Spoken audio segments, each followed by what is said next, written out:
প্রিয় বন্ধুরা, আজকে আমরা আলোচনা করব বায়ুমণ্ডল কি এবং বায়ুমণ্ডলের স্তর বিন্যাস সম্পর্কে।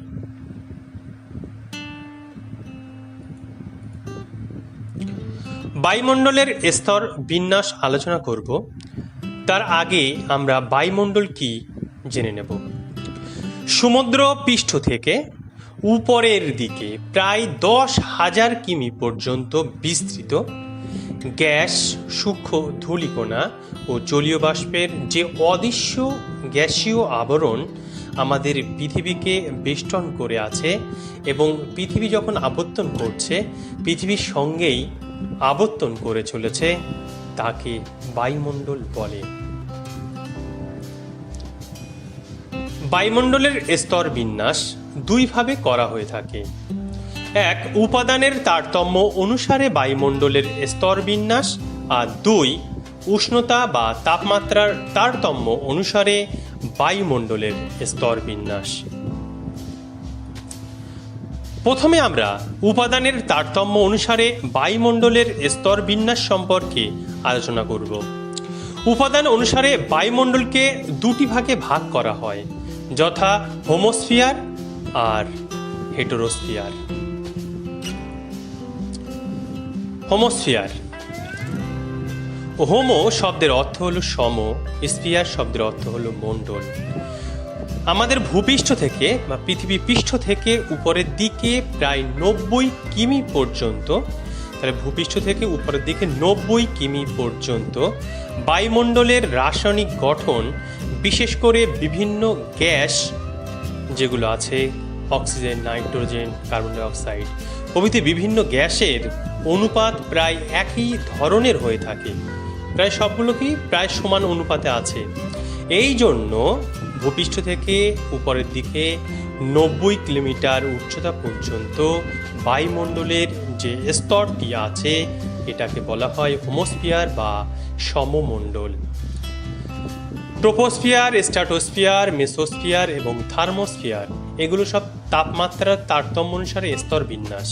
তাপমাত্রার তারতম্য অনুসারে যে স্তর বিন্যাস করা হয়, তার মধ্য থেকে ট্রোপোস্ফিয়ার, স্ট্র্যাটোস্ফিয়ার, মেসোস্ফিয়ার এবং থার্মোস্ফিয়ারের নিচের অংশটা এই হোমোস্ফিয়ারের অন্তর্গত। হেটেরোস্ফিয়ার,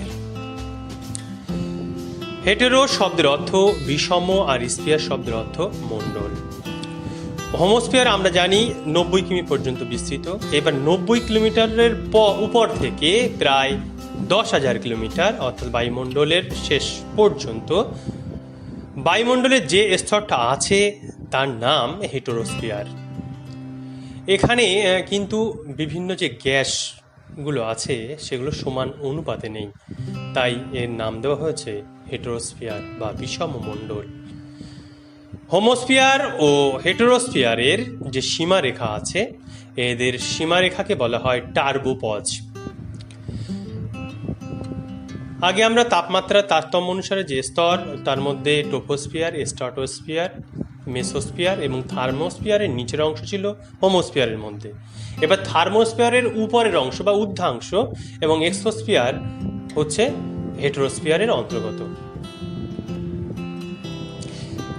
হেটেরোস্ফিয়ারকে কতগুলো ভাগে ভাগ করা যেতে পারে? কতগুলো ভাগে ভাগ করা হয়? 4টি স্তরে ভাগ করা হয়, উপস্তরে ভাগ করার কথা এখানে উল্লেখ করা হয়েছে। হোমোস্ফিয়ারের শেষ থেকে অর্থাৎ 90 কিমি উচ্চতা থেকে 200 কিমি উচ্চতা পর্যন্ত প্রধানত নাইট্রোজেন গ্যাস আছে, তাই এই অংশটাকে বলা হচ্ছে নাইট্রোজেন স্তর। একইভাবে 200 কিলোমিটার থেকে 1100 কিমি পর্যন্ত অক্সিজেন গ্যাসের প্রাধান্য আছে, তাই এই স্তরটাকে বলা হচ্ছে অক্সিজেন স্তর। একইভাবে 1100 কিমি থেকে 3500 কিমি পর্যন্ত হিলিয়াম গ্যাসের প্রাধান্য থাকায় স্তরটার নাম হিলিয়াম স্তর। এবং তার উপরে অর্থাৎ 3500 কিমি থেকে 10,000 কিলোমিটার বায়ুমণ্ডলের শেষ স্তর পর্যন্ত প্রধানত হাইড্রোজেন গ্যাসের প্রাধান্য আছে, তাই স্তরটাকে বলা হচ্ছে হাইড্রোজেন স্তর। আমরা উপাদানের তারতম্য অনুসারে স্তর বিন্যাস সম্পর্কে জানলাম। এবারে তাপমাত্রার তারতম্য অনুসারে বা উষ্ণতার তারতম্য অনুসারে বায়ুমণ্ডলের স্তর বিন্যাস সম্পর্কে আমরা আলোচনা করব। তাপমাত্রার তারতম্য অনুসারে বায়ুমণ্ডলকে 6টি স্তরে ভাগ করা যায়। সবচেয়ে নিচে আছে ট্রোপোস্ফিয়ার, তার উপরে আছে স্ট্রাটোস্ফিয়ার, স্ট্রাটোস্ফিয়ারের উপরে মেসোস্ফিয়ার, মেসোস্ফিয়ারের উপরে আয়নোস্ফিয়ার, তার উপরে এক্সোস্ফিয়ার এবং তার উপরে ম্যাগনেটোস্ফিয়ার। মোট 6টি ভাগ করা হয়েছে তাপমাত্রার বা উষ্ণতার তারতম্য অনুসারে। প্রথমে ট্রোপোস্ফিয়ার। আমরা যদি অর্থ দেখি শব্দটার, গ্রিক শব্দ ট্রোপোস থেকে এসে, যার অর্থ মেশানো, এবং স্ফিয়ার শব্দের অর্থ হচ্ছে মণ্ডল বা অঞ্চল। তাহলে ট্রোপোস্ফিয়ার শব্দটাকে একসঙ্গে বলতে পারি, অর্থ হচ্ছে মিশ্রিত বা অশান্ত অঞ্চল। সংজ্ঞা আকারে আমরা বলতে পারি বায়ুমণ্ডলের সর্বনিম্ন যে স্তরে উচ্চতা বৃদ্ধির সঙ্গে সঙ্গে উষ্ণতা হ্রাস পায় তাকে ট্রোপোস্ফিয়ার বলে। তাহলে বায়ুমণ্ডলের একেবারে নিচের স্তর, যেখানে উচ্চতা বৃদ্ধির সঙ্গে সঙ্গে উষ্ণতা কমে যায়, সেই স্তরটাকে বলা হচ্ছে ট্রোপোস্ফিয়ার। নিচের স্তরটা হচ্ছে ট্রোপোস্ফিয়ার। ট্রোপোস্ফিয়ারের উচ্চতা সব জায়গায় কিন্তু সমান নয়। যদি আমরা নিরক্ষীয় অঞ্চলে দেখি, তাহলে নিরক্ষীয় অঞ্চলের ট্রোপোস্ফিয়ার 18 কিলোমিটার উচ্চতা পর্যন্ত বিস্তৃত, এবং যদি আমরা মেরু অঞ্চলে যাই তাহলে সেখানে কিন্তু ট্রোপোস্ফিয়ার ঊর্ধ্বসীমা 8 কিলোমিটার। ট্রোপোস্ফিয়ারের অন্যান্য বৈশিষ্ট্য। উষ্ণতা। এই স্তরে প্রতি 1000 মিটার বা 1 কিমি উচ্চতা বৃদ্ধিতে উষ্ণতা 6.4 ডিগ্রি সেলসিয়াস হারে হ্রাস পায়। একে স্বাভাবিক উষ্ণতা হ্রাসের হার বা normal lapse rate of temperature বলে। এই স্তরের ঊর্ধ্বসীমায় তাপমাত্রা নিরক্ষীয় অঞ্চলে -80 ডিগ্রি সেলসিয়াস এবং মধ্য অক্ষাংশে -58 ডিগ্রি সেলসিয়াস। ট্রোপোস্ফিয়ারে কোন কোন বায়ুমণ্ডলীয় উপাদান বেশি আছে? বায়ুমণ্ডলের গঠনকারী উপাদান যেমন বিভিন্ন প্রকার gas, nitrogen, oxygen, carbon die oxide, জলীয় বাষ্প, ধূলিকণা, এগুলোর প্রায় 75% এই স্তরেই অবস্থান করছে।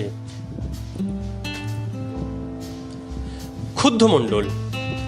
বিভিন্ন প্রাকৃতিক দুর্যোগ যেমন ঝড়, ঝঞ্ঝা, মেঘ, বৃষ্টিপাত, তুষারপাত, শিলাবৃষ্টি, বজ্রপাত প্রভৃতি সবগুলোই এই স্তরেই দেখা যায়, তাই একে ক্ষুব্ধ মণ্ডল বলা হয়। দূষক। বায়ু দূষণকারী প্রায় সমস্ত উপাদানই এই স্তরে অবস্থান করে। ট্রোপোপজ। ট্রোপোস্ফিয়ারের ঊর্ধ্বসীমা বা ট্রোপোস্ফিয়ার ও স্ট্র্যাটোস্ফিয়ারের যে সীমারেখা, সেই সীমারেখাকে বলা হয় ট্রোপোপজ।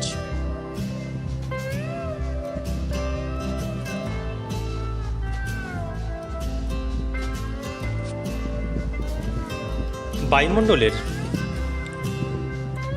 উষ্ণতার তারতম্য অনুসারে দ্বিতীয় স্তর স্ট্র্যাটোস্ফিয়ার। শব্দগত অর্থ ল্যাটিন শব্দ স্ট্রাটাম অর্থাৎ স্তর, আর গ্রিক শব্দ স্ট্র্যাটোস থেকে এসে। স্ট্র্যাটোস শব্দের অর্থ শান্ত, স্ফিয়ার অর্থ হচ্ছে অঞ্চল বা মণ্ডল, অর্থাৎ শব্দগত অর্থ হলো শান্ত অঞ্চল বা শান্ত মণ্ডল। ট্রোপোপজের উপরে বায়ুমণ্ডলের দ্বিতীয় যে স্তরে উচ্চতা বৃদ্ধির সঙ্গে সঙ্গে উষ্ণতা বৃদ্ধি পায় তাকে স্ট্র্যাটোস্ফিয়ার বলে। ট্রোপোস্ফিয়ারের ক্ষেত্রে আমরা দেখেছিলাম উচ্চতা বাড়ার সঙ্গে সঙ্গে উষ্ণতা কম ছিল, কিন্তু স্ট্র্যাটোস্ফিয়ারের ক্ষেত্রে উচ্চতা বাড়ার সঙ্গে সঙ্গে উষ্ণতা কিন্তু বৃদ্ধি পাচ্ছে। বিস্তার। ট্রোপোপজ থেকে ঊর্ধ্বে প্রায় 50 কিমি পর্যন্ত এই স্তরটি বিস্তৃত। ভূপৃষ্ঠ থেকে এর সর্বাধিক উচ্চতা তাহলে কত হলো? 50 কিলোমিটার। বৈশিষ্ট্য। উষ্ণতা। এই স্তরে উচ্চতা বৃদ্ধিতে উষ্ণতা বাড়ে, এবং যেখানে ট্রোপোপজে নিরক্ষীয় অঞ্চলে ছিল -80 ডিগ্রি সেলসিয়াস, সেখানে নিরক্ষীয় অঞ্চলের যে স্ট্র্যাটোস্ফিয়ারের ঊর্ধ্বসীমা, সেখানে কিন্তু এর উষ্ণতা -80 ডিগ্রি থেকে হয়ে যাচ্ছে 0 ডিগ্রি বা 4 ডিগ্রি সেলসিয়াস। মানে যত উচ্চতা বাড়লো উষ্ণতা কিন্তু তত বেড়ে গেছে। শান্ত মণ্ডল।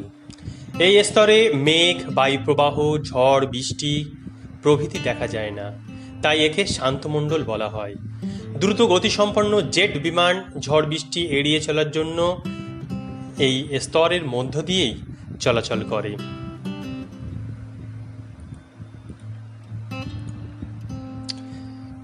ওজোন স্তর।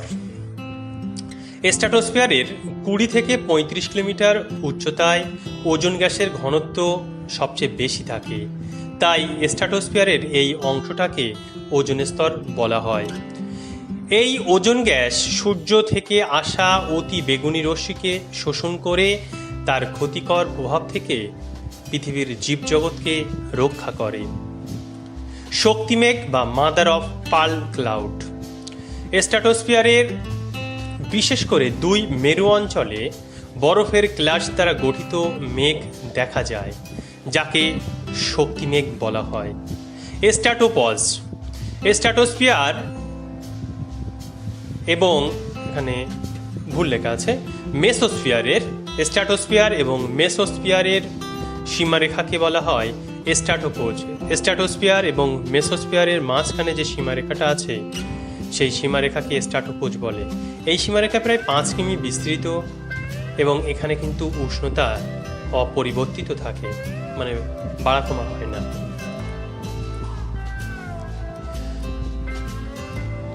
তৃতীয় স্তর মেসোস্ফিয়ার। শব্দগত অর্থ বা ব্যুৎপত্তিগত অর্থ।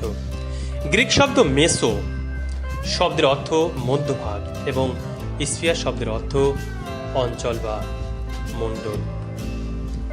সংজ্ঞা। স্ট্র্যাটোপোজ, স্ট্র্যাটোস্ফিয়ারের ঊর্ধ্বসীমা স্ট্র্যাটোপোজ। স্ট্র্যাটোপোজের উপর থেকে প্রায় 80 কিমি, ভূপৃষ্ঠ থেকে প্রায় 80 কিমি উচ্চতা যুক্ত স্থান পর্যন্ত বিস্তৃত বায়ুমণ্ডলের তৃতীয় যে স্তরে উচ্চতা বৃদ্ধির সঙ্গে সঙ্গে উষ্ণতা হ্রাস পায় তাকে মেসোস্ফিয়ার বলে। তাহলে এটা স্ট্র্যাটোস্ফিয়ারের ঊর্ধ্বসীমা স্ট্র্যাটোপোজ থেকে শুরু হচ্ছে এবং ভূপৃষ্ঠ থেকে উচ্চতা 80 কিমি উচ্চতা যেখানে শেষ হচ্ছে, ভূপৃষ্ঠ থেকে 80 কিমি উচ্চতা যেখানে শেষ হচ্ছে সেই পর্যন্ত একটা স্তর আছে যেখানে উচ্চতা বৃদ্ধির সঙ্গে সঙ্গে উষ্ণতা কিন্তু আবার সেই ট্রোপোস্ফিয়ারের মতো হ্রাস পেতে থাকছে। ট্রোপোস্ফিয়ারের মতো অনুপাতে না হলেও উষ্ণতা কিন্তু হ্রাস পাচ্ছে। তাহলে যে স্তরে উষ্ণতা হ্রাস পাচ্ছে সেই স্তরটার নাম দেওয়া হয়েছে মেসোস্ফিয়ার। এটার বিস্তার কত? স্ট্র্যাটোস্ফিয়ারের শেষ সীমা 50 কিমি থেকে এবং সর্বাধিক উচ্চতা 80 কিমি পর্যন্ত এর বিস্তার। 50 কিমি থেকে 80 কিলোমিটার। বৈশিষ্ট্য। উষ্ণতা কি বলা হচ্ছে? এই স্তরে উচ্চতা বৃদ্ধির সঙ্গে সঙ্গে উষ্ণতা কিন্তু হ্রাস পাচ্ছে। যখন আমরা 80 কিলোমিটার উচ্চতায় পৌঁছে যাচ্ছি সেখানে কিন্তু তাপমাত্রা কমে -93 ডিগ্রি সেলসিয়াস হয়ে যাচ্ছে। আমরা স্ট্র্যাটোস্ফিয়ারের ক্ষেত্রে 0 ডিগ্রি তাপমাত্রা দেখছিলাম, মানে স্ট্র্যাটোপোজের ওখানে। সেটা আবার যখন মেসোস্ফিয়ারের ঊর্ধ্বসীমায় চলে যাচ্ছি সেই তাপমাত্রা হয়ে যাচ্ছে -93 ডিগ্রি সেলসিয়াস। এখানে উল্কার ক্ষেত্রে কি হচ্ছে? পৃথিবীর দিকে ছুটে আসা উল্কা এই স্তরে আসার পরে কিন্তু সব পুড়ে যায়। এখানে ছবিতে আমরা দেখতে পাচ্ছি উল্কাখণ্ড আসছে এবং এই স্তরে পুড়ে সব ছাই হয়ে যাচ্ছে। পরে বায়ুচাপ। মেসোস্ফিয়ারের বায়ুচাপ কেমন? এই স্তরে বায়ুচাপ কি হবে? ট্রোপোস্ফিয়ার বা স্ট্র্যাটোস্ফিয়ার থেকে কিন্তু অনেক কম। নৈশদ্যুতি মেঘ। বায়ুর ঊর্ধ্বগামী পরিচালন স্রোতের জন্য জলীয় বাষ্প প্রবেশ করে অতি হালকা নৈশদ্যুতি মেঘ এখানে কিন্তু সৃষ্টি হয়। মেসোপজ। মেসোস্ফিয়ারের যে ঊর্ধ্বসীমা অর্থাৎ মেসোস্ফিয়ার এবং এর পরের স্তর হচ্ছে থার্মোস্ফিয়ার। মেসোস্ফিয়ার এবং থার্মোস্ফিয়ার যে সীমারেখায় পরস্পর মিশেছে সেই সীমারেখাকে বলা হচ্ছে মেসোপজ। এই অংশে উষ্ণতা হয় -93 ডিগ্রি সেলসিয়াস। থার্মোস্ফিয়ার। মেসোস্ফিয়ারের উপরে যে স্তরটা আছে সেটা হচ্ছে থার্মোস্ফিয়ার। শব্দগত বা ব্যুৎপত্তিগত অর্থ কি বলা হচ্ছে? গ্রিক শব্দ থার্মো যার অর্থ তাপ এবং স্ফিয়ার যার অর্থ মণ্ডল অর্থাৎ তাপমণ্ডল, মানে তাপমাত্রা এখানে বেশি।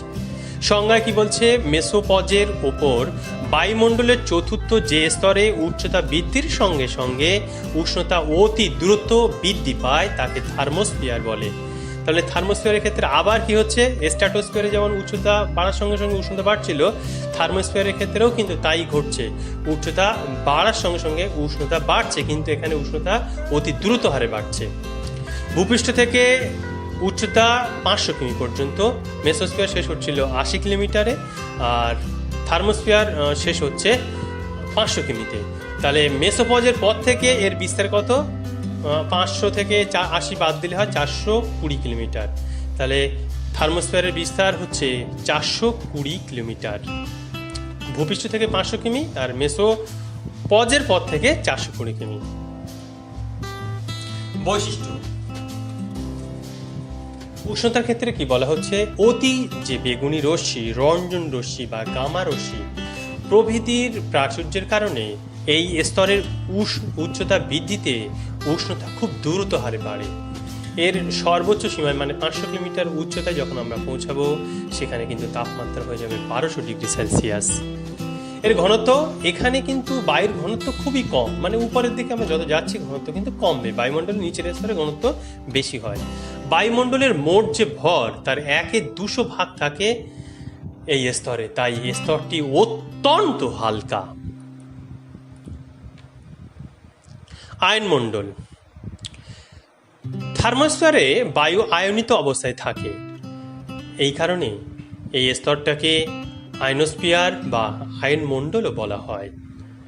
বেতার তরঙ্গ, এই স্তরে গ্যাসগুলি আয়নিত অবস্থায় থাকায় ভূপৃষ্ঠ থেকে প্রেরিত বেতার তরঙ্গগুলি এই স্তরে প্রতিফলিত হয় এবং আবার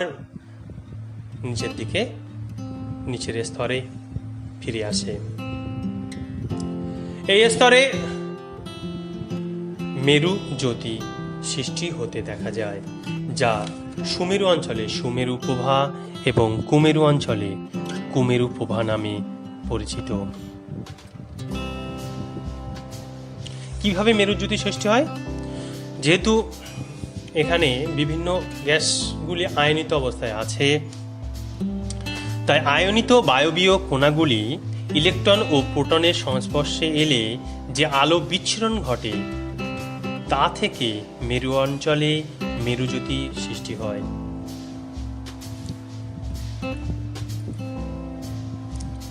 পরের স্তর এক্সোস্ফিয়ার।